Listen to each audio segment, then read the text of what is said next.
നമസ്കാരം, പ്രവാസി മലയാളിയിലേക്ക് സ്വാഗതം. കൊറോണ വ്യാപനം വീണ്ടും ഉയർന്ന പശ്ചാത്തലത്തിൽ നിർണായക നീക്കത്തിലേക്ക് കടക്കുകയാണ് സൗദി അറേബ്യ തദ്ദേശീയമായി വികസിപ്പിച്ച കോവിഡ് പ്രതിരോധ വാക്സിൻ ക്ലിനിക്കൽ പരീക്ഷണം തുടങ്ങിയതായി റിപ്പോർട്ട്. ഇമാം അബ്ദുറഹ്മാൻ ബിൻ ഫൈസൽ യൂണിവേഴ്സിറ്റി നിർമ്മിക്കുന്ന വാക്സിനാണ് മനുഷ്യനിൽ പരീക്ഷിക്കാവുന്ന ഘട്ടത്തിലെത്തിയിരിക്കുന്നത്.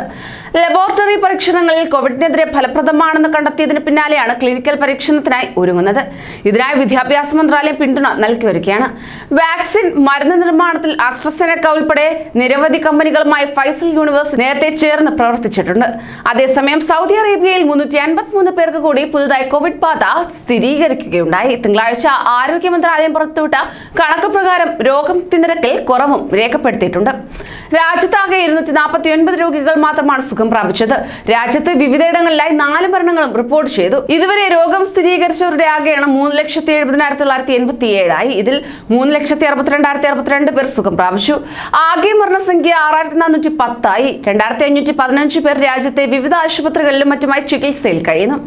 ഇതിൽ 427 പേരുടെ നില ഗുരുതരമാണ്. ബാക്കിയുള്ളവരുടെ ആരോഗ്യനില തൃപ്തികരമാണ്. രാജ്യത്തെ കോവിഡ് മുക്തി നിരക്ക് 97.6%. മരണനിരക്ക് 1.7%.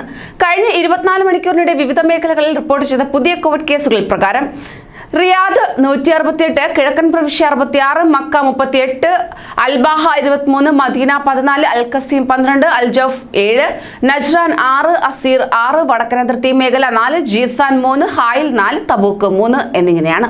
കൂടുതൽ പ്രവാസി വാർത്തകൾക്കായി ഈ ചാനൽ സബ്സ്ക്രൈബ് ചെയ്യൂ.